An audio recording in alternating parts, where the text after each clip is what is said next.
여러분 오늘도 수고가 참 많으셨죠? 하나님께 예배하면서 기도하는 이 시간을 사모하고 나오신 여러분을 주님의 이름으로 축원합니다. 축복합니다. 오늘 질문으로 시작하려고 합니다. 여러분 우리가 사는 곳이 어디입니까? 질문이 좀 엉뚱하죠? 여러 가지 대답을 할 수 있을 것 같습니다. 여러분 생각이 맞습니다. 우리가 땅 위에 살고 있습니다.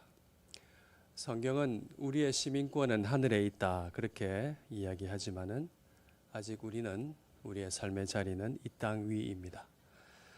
하늘이 아니라 이 땅 위에 우리가 살고 있기 때문에 여러 가지 힘겨운 삶의 문제를 만납니다. 원치 않는 환난을 겪습니다. 어쩌면 이것은 우리의 시민권은 하늘에 있다라는 말보다 훨씬 실감나는 말인지도 모릅니다.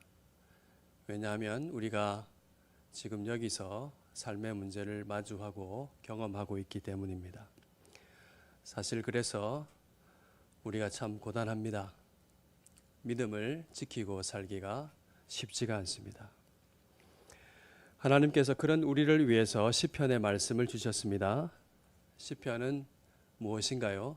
땅 위에 사는 신자들이 삶의 문제와 씨름하면서 불렀던 노래 그리고 드렸던 기도일 것입니다. 하나님께서 그 신자의 기도와 노래를 기뻐 받으시고 그리고 하나님 뜻 가운데서 우리에게 되돌려 주신 말씀이 바로 시편입니다. 그러니까 우리가 시편 말씀을 읽게 되면 우리와 똑같은 삶의 문제로 씨름했던 옛 성도들의 고백을 들을 수가 있으며 또한 시편을 보게 되면 우리를 다 알고 계시는 하나님 또 우리를 진심으로 위하시는 하나님을 우리가 만날 수가 있습니다. 오늘 이 시편의 말씀을 통해서 참으로 우리를 사랑하시고 함께 하시는 하나님께 진심 어린 감사와 찬송을 올려드릴 수 있는 시간 되시기를 주님의 이름으로 축원합니다. 오늘 시편 기도이고 찬양이죠. 땅 위에서 살아가고 있는 이 신자의 기도가 10절과 11절에 나옵니다. 그가 무엇을 기도합니까? 10절이죠. 주를 아는 자들에게 주의 인자하심을 계속 베푸시기를 마음이 정직한 자에게 주의 공의를 베풀어 주십시오. 그렇게 간구합니다. 하나님께서 우리들에게 인자와 공의를 베풀어 주시기를 간절히 간구하고 있습니다. 시편 기자가 왜 이렇게 이 기도를 하게 되었을까요? 그 이유가 11절 말씀에 보면 그 기도의 말 속에 암시되어 있습니다. 뭐라고 기도하나요? 교만한 자의 발이 내게 이르지 못하게 하시며 악인들의 손이 나를 쫓아내지 못하게 하소서. 그렇게 기도하고 있습니다. 그가 이렇게 간절하게 하나님을 찾고 기도하고 기도하지 않을 수 없었던 그 이유는 교만한 자들이 와서 자기를 쫓아내려 하고 있기 때문입니다. 여러분, 우리가 교만한 악인들이 견고한 진을 치고 있음을 보아야 하겠습니다. 우리의 삶에 발을 슬그머니 집어넣고서 때가 되면은 이리저리 삶을 흔들다가 그 다음에는 아예 우리를 쫓아내려고 하는 교만한 세력이 존재한다는 것입니다. 이 세력이 우리 마음의 정원에 들어와서 발을 들이고 짓밟으려 하면서 쫓아낼 듯 위협하고 있다는 것입니다. 이것이 우리가 겪게 되는 삶의 문제의 배후에 있는 것이라고 할 수 있습니다. 여러분, 세상을 한번 보십시오. 여러분, 세상을 잘 알지요? 세상이 어떻습니까? 악한 자들이 망했으면 속이 시원할 것 같은데 오히려 득세하며 형통합니다. 하나님을 고백하는 우리는 힘이 없고 돈도 없고 어려움을 당하는데 이들은 근심 없이 온통 세상을 지배하는 것 같습니다. 옛날에 들었던 아주 우스운 얘기인데요. 신학교에서 이제 재미로 이렇게 카드 놀이를 하는데 충청도에서 온 신학생이 이렇게 탁 내리면서 이야기했다고 합니다. 우리 하나님 아버지는 겁나게 부자인데 나는 10,000원이 없어요. 이렇게 했답니다. 그 짧은 한마디가 우리의 형편, 우리의 현실을 그래도 조금 비추어주는 것 같습니다. 솔직히 우리가 시편 73편에 나오는 이 시인의 고백처럼 악인의 형통을 보면서 거의 미끄러질 지경이기도 합니다. 악인의 발이 우리의 삶을 침범하고 악인의 손이 우리를 쫓아내는 것 같습니다. 교만한 자가 우리의 삶을 위협하고 있는 것 같습니다. 그들이 어떻게 우리를 위협하고 있습니까? 오늘 말씀 보니까 대담한 자의식으로 하는 것이죠. 너무나 자기 이해가 대담합니다. 어떤 것도 두려울 것이 없고 부러울 것이 없는 아주 호기로운 자유로 그렇게 우리를 위협합니다. 이 시대의 가장 큰 특징 중에 하나는 하나님이 안중에도 없다는 것입니다. 하나님을 전혀 생각하지 않습니다. 생각에 하나님이 없기 때문에 두려워할 일도 전혀 없습니다. 사람들이 세상의 풍조를 따라서 육체의 욕심을 따라 지내면서 육체와 마음이 원하는 것을 하면서 이것을 자유라고 알고 삽니다. 자기가 하나님같이 되어서 자기의 뜻과 욕망이 가장 높은 보좌에 앉았으니 참으로 즐겁고 자유롭다고 말하고 있습니다.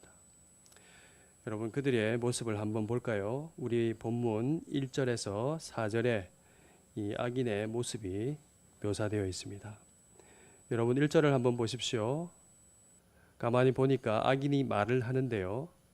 그런데 1절을 더 깊게 보면 그 사람이 말을 하는 것이 아니라 죄가 말을 하고 있습니다. 죄를 의인화한 것이죠. 죄가 마음속으로 뭐라고 합니까? 그의 눈에는 하나님을 두려워하는 빛이 없다. 그렇게 말을 합니다.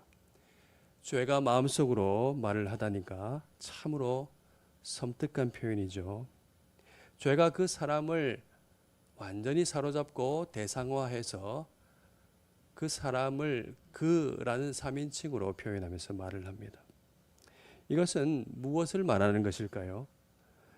죄에 완전히 지배된 그런 모습을 가리키는 것이죠. 하나님을 경외하지 않는 사람, 죄에 지배당하며 죄의 종노릇합니다. 죄로 지배당한 이 사람 스스로 자랑합니다. 3절이죠. 뭐라고 자랑합니까? 2절에 자기의 죄악은 드러나지 않는다. 그래서 미워함을 받지도 아니할 것이다. 이렇게 자랑하고 있습니다. 여러분, 빛이 없으면 아무리 눈을 크게 떠도 볼 수가 없습니다. 빛이 비쳐야 어둠이 물러가고 비로소 보입니다. 이 사람 죄라는 완전한 어둠에 지배당하고 빠져 있기 때문에 아무것도 보지 못하는 것입니다. 하나님을 두려워하는 빛이 눈 가운데 없으니 죄악이 안 보이죠. 자기 눈에 보이지도 않는데 어떻게 죄악이 드러난다고 생각하겠습니까? 그래서 이 사람 어떻게 행동합니까? 3절과 4절이죠. 그 입에서 나오는 모든 말이 속임과 죄악입니다. 그는 스스로 지혜 있는 사람처럼 여기고 자랑하지만 실상은 어리석은 사람입니다. 선행을 할 수 없는 사람입니다. 그리고 4절 보니까 침상에서 죄악을 꾀합니다. 여러분, 침상이 어떤 공간인가요? 침상에 드는 시간이 어떤 시간인가요? 그리고 침상에서 깨는 시간이 또 어떤 시간인가요? 그 시간은 아무도 방해받지 않는 은밀한 곳, 또 고요한 공간, 그런 시간인 것이죠. 바꾸어 생각하면 하나님을 묵상하기에 가장 좋은 시간입니다. 아무에게도 방해받지 아니하고 홀로 고요히 하나님을 생각하고 기도할 수 있는 가장 좋은 시간입니다. 그런데 그는 침상에서 하나님을 생각하지 않습니다. 아침에 일어나고 밤에 눕고 하는 그 시간마다 죄악을 꾀합니다. 스스로 악한 길에 서고요. 악을 거절하지 않습니다. 그러므로 이 사람은 참으로 어떤 사람입니까? 나는 다 보고 지혜롭고 자유롭게 산다라고 아주 큰 소리 하면서 자부하고 자랑하고 있지만은 정작 자기 자신도 못 보는 사람입니다. 참 빛이 드러나게 되면, 빛이 오게 되면은 제일 먼저 물러가게 될 어둠이 보이지 않는 사람이죠. 빛이 오게 되면은 제일 먼저 더러운 자신의 모습이 드러나게 될 텐데 그 죄와 어둠을 못 보는 사람입니다. 이 어둠이 도리어 자랑으로 보이는 사람이죠. 죄인의 길과 악인의 꾀와 오만한 자의 자리가 지혜로 보이는 사람입니다. 이 시대의 사람들이 스스로 참으로 자기 자신들을 자유롭고 세상을 명민하게 사는 지혜로운 사람으로 그렇게 여기고 있으나 실상은 어두운 사람, 어리석은 사람임을 여러분 기억할 수 있기를 바랍니다. 많은 사람이 어둠을 자랑하면서 빛을 거부합니다. 권세 있는 사람이나 없는 사람이나 돈이 있는 사람이나 없는 사람이나 모든 사람이 각각 자기의 뜻과 욕망을 섬기면서 그것을 따라 열심히 사느라고 정신을 차리지 못합니다. 그 거대한 바람과 풍조 속에 우리가 있습니다. 여러분, 우리가 이 말씀을 통해서 우리 자신을 겸허히 돌아봐야 하겠습니다. 혹시 우리는 악인의 자유를 부러워하지는 않는지요? 우리 가운데 아무도 이런 사람이 있어서는 안 될 것입니다. 아무도 이 세상 풍조에 미혹되지 아니하도록 우리 자신뿐만 아니라 지체들과 우리의 자녀들을 위해서 간절히 기도해야 할 것입니다. 여러분, 오늘 시편이 우리에게 있는 것이 무엇인지 알려줍니다. 우리에게 있는 것이 무엇입니까? 그것이 9절 말씀에 잘 표현되어 있습니다. 우리 다 같이 9절 말씀을 한번 읽어볼까요? 시작. 진실로 생명의 원천이 주께 있사오니 주의 빛 안에서 우리가 빛을 보리이다. 우리에게는 생명의 원천이신 하나님이 계십니다. 우리가 빛이신 하나님 안에서 있습니다. 여러분, 생명의 원천이 어디 있는 줄 알고 그리고 참 빛을 볼 수 있다면은 이것보다 더 큰 지혜가 어디 있겠습니까? 지혜 중에 지혜입니다. 우리가 참으로 세상을 사람답게 사는 참다운 지혜를 가진 사람인 것을 여러분 확신할 수 있기를 바랍니다. 최고의 지혜는 무엇입니까? 생명의 원천이 어디에 있는지 아는 것입니다. 참 빛이, 참 영광이 어디에 있는지 알게 하는 그 믿음을 가진 것입니다. 구약 성경 잠언 말씀은 지혜를 이렇게 표현하죠. 여호와를 경외하는 것이 지식의 근본이라고 단언하고 있습니다. 계시의 말씀을 여러분 확신할 수 있기를 바랍니다. 하나님의 말씀입니다. 하나님을 경외하고 예배하는 것이 지식의 근본이라는 사실을 여러분 확실하게 붙잡을 수 있기를 바랍니다. 지혜는 진주보다 귀하니 내가 사모하는 모든 것으로도 이에 비교할 수 없도다. 하나님 말씀 그렇게 증언하고 있습니다. 오늘 시편 말씀이 이 지혜를 가진 사람, 바로 우리 자신에게 하나님을 알고 경외하는 사람들이 받는 복을 이야기하고 있습니다. 5절, 6절, 7절 쭉 이어서 우리의 복을 이야기하고 있습니다. 지혜 있는 사람은 주의 인자하심과 진실하심이 하늘에 있고 공중에 사무쳐 있음을, 일일이 알알이 박혀 있고 새겨져 있음을 안다고 합니다. 그에게 주의 의는 산과 같고 주의 심판은 바다와 같이 분명하고 우뚝 서 있습니다. 여호와 하나님은 만유의 주로서 사람과 짐승을 구하여 주실 분인 것을 압니다. 하나님을 경외하는 사람은 하나님의 인자하심이 얼마나 보배롭고 아름다운지를 알고 있습니다. 그래서 어떻게 하나요? 그 신령한 지식을 갖고 있기 때문에 주의 날개 그늘 아래로 피하는 것입니다. 여러분, 생명의 원천이신 하나님께 피하는 것 한번 상상해 보십시오. 모든 생명이 그로부터 말미암고 그로부터 기동하고 그로부터 생명을 얻고 있는데 그 생명의 원천을 알아서 그 날개 그늘 아래 거한다는 것 상상해 보면 얼마나 탁월하고 놀라운 지혜인 것을 우리가 알 수가 있습니다. 만유의 하나님 주의 날개 그늘 아래 피하게 되니까 어떻습니까? 8절, 10절, 11절 말씀이죠. 주의 집에 있는 살찐 것으로 풍족하게 됩니다. 주의 복락의 강물을 마십니다. 하나님께서 인자와 공의를 베풀어 주시지요. 교만한 자의 손과 발로부터 지켜주십니다. 영원한 영적 복락으로 충만하게 하시는 것입니다. 사랑하는 여러분, 우리에게는 생명의 원천이시며 빛이신 하나님이 계십니다. 하나님은 우리에게 한없는 인자를 베푸셨고 생명의 빛을 비추셨습니다. 여러분, 이 빛과 생명이 누구인가요? 바로 우리 주 예수 그리스도이지 않습니까? 하나님께서 당신의 아들을 우리를 위하여 이 세상에 보내주셨습니다. 예수 그리스도는 우리를 참 사람으로 살게 하시는 생명의 원천이십니다. 예수님께서 사마리아 여인을 찾아가신 이야기 아시죠? 야곱의 우물에서 물을 길러 온 여인에게 주님께서 말씀하셨습니다. 그 여인 남편이 많았죠. 그만큼 고통 많았고 사연 많은 사람이었습니다. 주님께서 그 여인을 위해서 물 좀 달라고 하시면서 그 여인을 위해 이렇게 말씀하셨습니다. 요한복음 14장 10절 말씀이죠.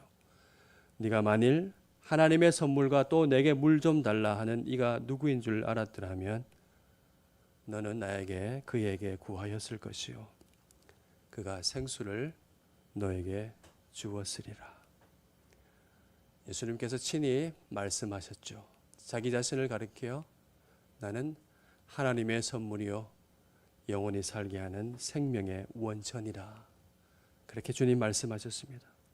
예수님은 이때 자신을 가리켜 또 이렇게 말씀하셨습니다. 내가 주는 물을 마시는 자는 영원히 목마르지 아니하리니 내가 주는 물은 그 속에서 영생하도록 솟아나는 샘물이 되리라. 여러분, 이 샘물을 길어 드시기를 바랍니다. 예수님은 참으로 사람답게 영원히 살게 하시는 생명의 원천이십니다. 또한 우리는 빛으로 충만한 삶을 살도록 창조되었습니다. 흑암 속에서 아무것도 보지 못하고 겨우 자랑한다는 것이 어둠을 자랑할 수밖에 없는 그런 비참한 존재가 아니라 빛을 보도록 우리를 살리셨습니다. 예수님은 우리가 어둠과 고통에서 벗어나서 참다운 것을 보고 빛 가운데 살도록 하시기 위해서 오신 생명의 빛입니다. 고린도전서 15장 4절 말씀과 같이 예수님께서 성경대로 사흘 만에 다시 우리를 위해 살아나셨습니다. 주님께서 나사로를 찾아가신 이야기 여러분 아시죠? 예수님께서 나사로가 죽었다는 소식을 들었습니다. 근데 예수님께서 나사로가 있는 곳으로 바로 가시지 않았죠. 이틀 동안 더 머무시다가 가셨습니다. 이 지나가 버린 이틀은 무엇을 말하겠습니까? 이 지나가 버린 시간, 이틀이라는 이 귀한 시간은 살아날 가망이 전혀 없는 상태로 가는 시간입니다. 그때 나사로의 시체는 썩어서 냄새가 날 지경이었습니다. 그 가시는 길에 예수님께서 이런 말씀을 하셨습니다. 낮이 12시간이 아니냐? 사람이 낮에 다니면 이 세상이 빛을 보므로 실족하지 아니하고 밤에 다니면 빛이 그 사람 안에 없는 거로 실족하느니라. 여러분, 이 말씀이 무엇인가요? 빛이 있으면 보게 되므로 실족하지 아니한다. 빛이 없으면 볼 수 없으므로 실족할 수밖에 없다는 말씀입니다. 이 말씀을 하신 후에 예수님께서 말씀하셨습니다. 우리 친구 나사로가 잠들었도다. 그러나 내가 그를 깨우려 가노라. 예수님께서 영원한 빛을 주셔서 어둠에 잠을 자는 그를 깨우고 살리실 것이라는 말씀입니다. 예수님께서 생명의 원천이시며 참으로 사람답게 영원히 복되게 살게 하시는 하나님의 빛이신 것을 생명의 빛이신 것을 친히 나타내신 것입니다. 사랑하는 교우 여러분, 우리가 누구입니까? 우리는 어둠에서 깨어나 빛으로 다니는 사람입니다. 빛을 보기에 실족하지 않을 사람입니다. 영생을 누릴 하나님의 사람입니다. 우리는 생명수 복락의 강물을 마시는 사람입니다. 우리가 진정으로 원하기만 한다면 주님으로부터 솟아나는 영원토록 솟아나는 복락의 강물을 마실 수가 있습니다. 우리는 주의 빛 안에서 빛을 보는 사람입니다. 그러므로 교우 여러분, 이 세상을 두려워하지 마시기 바랍니다. 부러워하지도 마시기 바랍니다. 우리가 참으로 영광을 가졌는데 요만한 것을 부러워하면 참으로 부끄럽지요. 교만한 자의 발이 우리 마음에 발붙이지 못하게 하시기를 바랍니다. 그들이 우리의 삶을 흔들지 못하도록 빛이신 영광이신 하나님을 지속적으로 바라보시기를 바랍니다. 하나님을 아는 백성들에게, 우리에게 주의 인자하심을 계속 베풀어 주십니다. 하나님께서 담이 없는 하나님의 공의를 베푸십니다. 교만한 자, 악인들은, 하나님이 없다 하는 사람들은 자기 꾀에서 넘어질 것이라고 말씀합니다. 자기 지혜 한가운데서 넘어지는 바람에 다시는 일어날 수 없다고 말합니다. 악인은 주의 인자하심과 공의가 베풀어지는 바로 거기서 엎드려 다시 일어날 수 없게 될 것입니다. 그들의 오만한 자유와 일시적인 형통과 빛나 보이는 부여와 안일의 허상에 속지 마시기를 바랍니다. 도리어 우리는 눈에 보이지 않는 영광을 믿음의 눈으로 보는 것을 자랑스럽게 여기고 그것을 증거로 삼는 믿음의 선물을 자랑스럽게 여기고 그들은 보지 못하나 우리의 눈에는 밝히 보이는 영광을 증거로 세상에 내밀 수 있는 우리가 될 수 있기를 소원합니다. 빛을 범으로 어둠에서 날마다 돌이키려는 주의 신실한 자로 남아있는 것을 참으로 기쁘게 여기시기를 바랍니다. 마음이 정직한 자로 주 앞에 살아가기를 힘쓰는 여러분 되기를 바랍니다. 이것이 우리의 참된 영광입니다. 이 땅에서 복락의 생명수를 마시며 빛의 자녀답게 살라고 맡기신 소명을 고난 중에도 환난 중에도 신실하게 감당하시는 여러분 되시기를 주님의 이름으로 소원합니다. 아멘.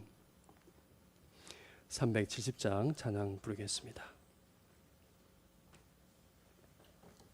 주 안에 있는 나에게 딴 근심이 있으랴.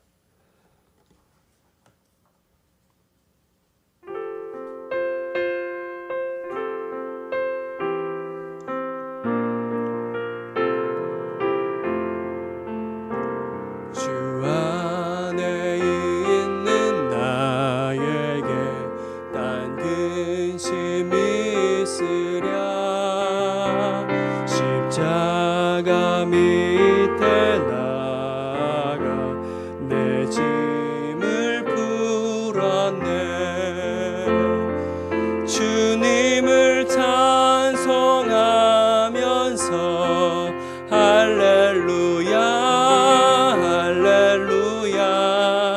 내 앞길 멀고 험해도 나 주님만 따라가. 두려움이 변하여 내 기도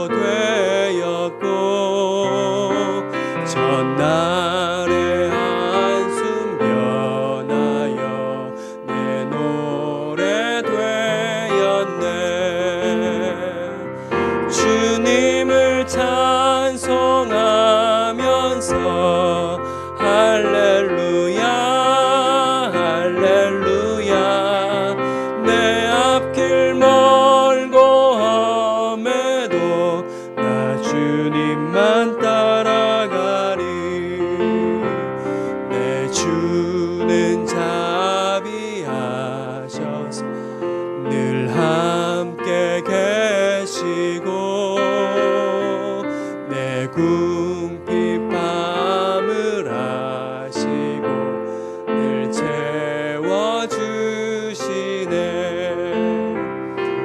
주님을 찬송하면서 할렐루야 할렐루야.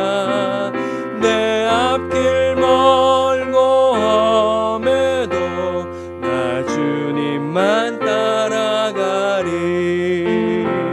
내 주와 맺은 언약은 영불변하시니 그 나라 가기까지는 늘 보호하시네. 주님을 찬송하면서 할렐루야 할렐루야. 내 앞길 멀고 험해도 나 주님만